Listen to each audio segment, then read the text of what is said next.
Good morning, everyone. I'm Eduardo Luna, as Keith said. Thank you, Keith. And you already heard what I've done. It was almost as long an introduction as the one for Mr. Castañeda, but a lot less impressive. Maybe I will have to go back to school to catch up. Anyways, I've been doing mining in Mexico literally for all my life. I was born in a mining camp in Oaxaca, and my father was a mining engineer too, so literally all my life I've been doing mining in Mexico. What I will try to do today is just a brief summary of my experience in doing exploration, mining, and everything related to it in our country.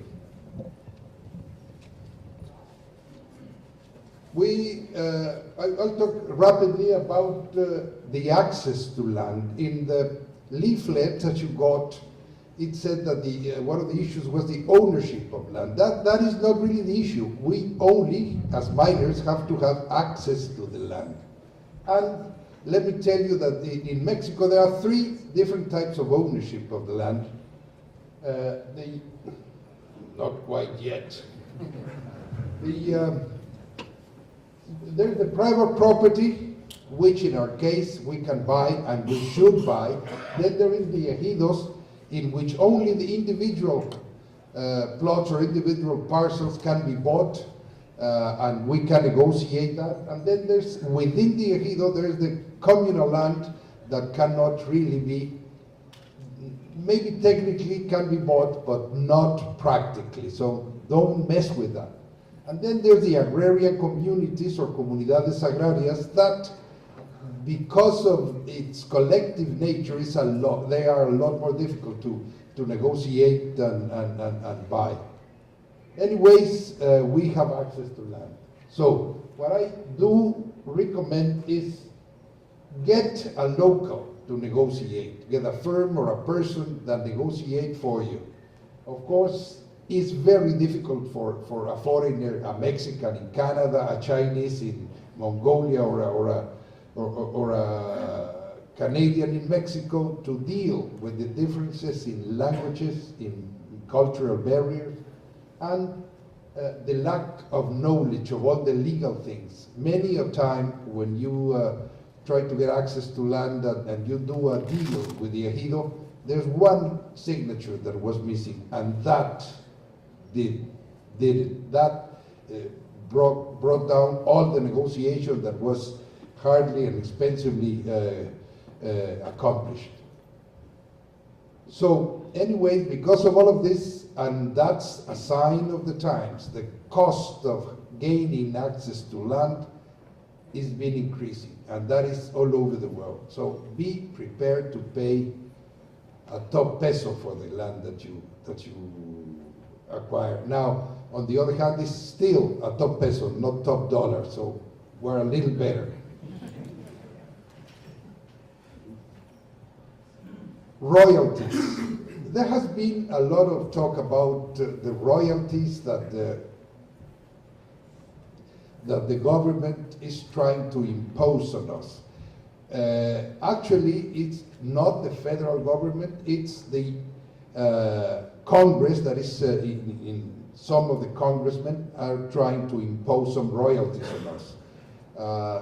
There's a lot of talk, anywhere between 1% to 4%. Some of the leftists want to impose a 10% royalty or whatever. But the thing is this, as you can see there, even The Economist in one of their columns in February the 11th says, of course you cannot read that, but it says that the locals have right to their land and have right to exact in one way or another resources from the mining companies. Even The Economist, which is a conservative, pro-business newspaper. Anyway, so that's the sign of the times. It's coming. And it has happened already in other countries, the royalties, as you know, in Peru, in Chile, even in Australia, they have now some sort of royalty.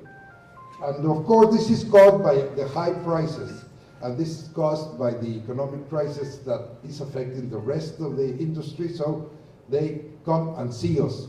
But as we say in Mexico, they go to the tree only when it bears fruit. Solo van al nopal cuando tiene tunas, for those that speak Spanish. So that is, when we had this long and harsh winter in prices, nobody was looking at us, nobody was helping us. And now that we're making a few dollars, or a lot of dollars, everybody wants to take their share.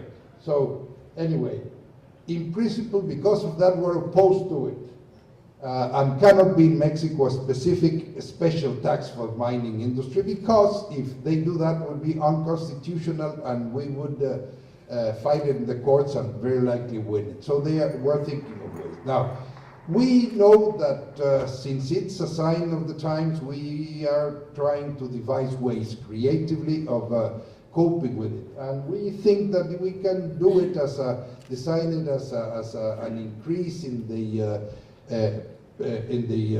amount we pay for the claims every year, and we can even use it as a credit to the value-added tax or IVA or other taxes, and then should be triggered by a minimum price, again, because they never thought that, yes, we're making money now, but in the 90s, silver at $3 and gold at 280, nobody was looking at us. And of course, we should apply this to the municipalities and or the states in which we mine. Because if we don't only do it federally, it's going to go again, and the states and the municipalities, the towns are not receiving the benefit. But it has to be paired with some kind of accountability. They have to really make good use of these monies, as you saw in the other presentations. There's corruption in Mexico, and we have to fight it. So they have to have accountability for the resources coming from any royalty that eventually, and I hope not very soon, they will impose on us. Okay, unions. What do we have in Mexico as far as national mining unions? We have three different now. We used to have one. Now we have three. We have one based in Fresnillo, one based in Monterrey, and the other based in Mexico City and or Vancouver. The president of the union, that was the only one some years ago, is living in Vancouver, and is living because if he comes back to Mexico, he would be in the shade for a while. Anyways, because of those things and because of the fracture in the different unions, the leadership of the national leadership of the unions is not very strong.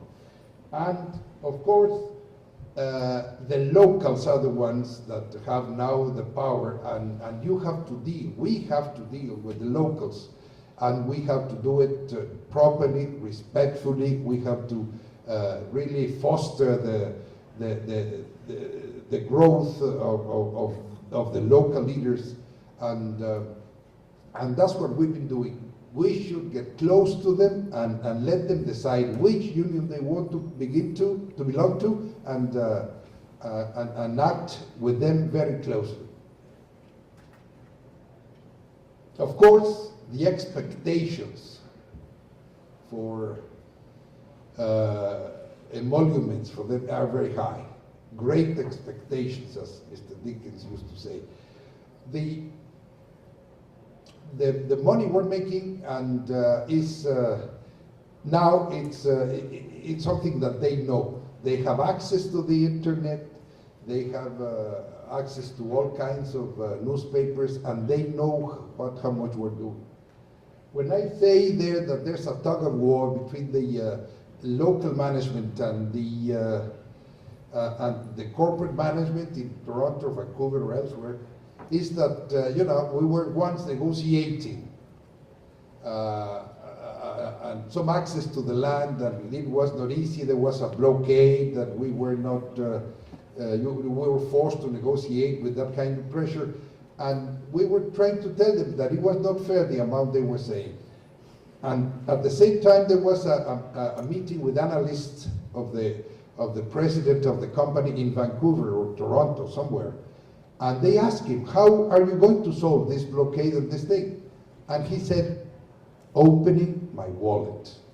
And of course, we had to do that because they smeared into us, into our face, through the internet, what he had said in Vancouver is, you have to open your wallet. Your boss already said that. So we had to do it. So I do beg you to please listen to the local management, because they are in the field and they know all the little things, and be careful with what you say. Sometimes trying to foster the price, to increase the price of the share, eventually has some negative effects even in the price of the share. Okay, so as far as unions, please have a very simple, as we are trying now lately to do in Mexico, a very simple collective contract, only with very few job positions, and just the officer, the helper, and that's it, and maybe a peon, and only 3, because otherwise you end up having a contract in which the one pipe pipe feeder is for the 2-inch and the other for the 4-inch pipe. So let's do that. Let's have a very simple thing, and that is understandable. Safety and health. In Mexico, we have a good record of safety in mining, but we do have some problems to achieve it. Mainly the machismo of the Mexican miner, especially the underground miner. We are fighting it, and we are fighting it through probably the most effective way of doing it is through the families, through the wives. And of course, the formal education level of our workforce is lower than what it is in Australia or Canada or the US, even in Chile. So that's something that is hindering the advance of the safety in the country. And of course, sometimes we don't train our force very well, and also so there are some health issues. We have had some drug abuse.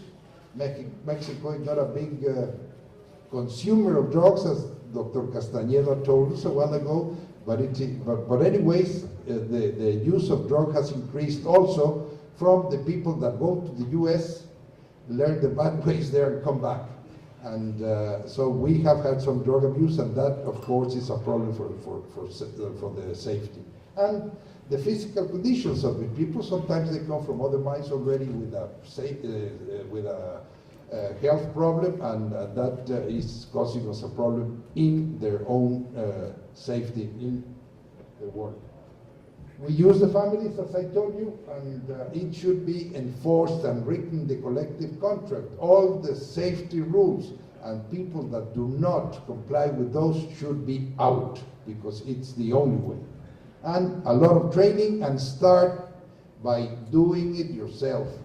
The most compelling thing is the example, is the testimony. We have to do it ourselves, our staff has to do it, and then the workers will act accordingly. Community relations. This is, of course, strongly intertwined with the access to land. It's the same community that owns the land that will work with us, that have the problems, and they think they have the right to the land. We definitely believe that we shouldn't be patronizing or paternalistic about it. We should be a partner of the community. We should make the community part of the project, giving them some kind, negotiating with them, some kind of work within the something that is not necessarily, our core business, like all of the supplies, the mess hall, some shops, etc. As you can see there. We've done that in several instances, and it has worked very well. And then grow from there to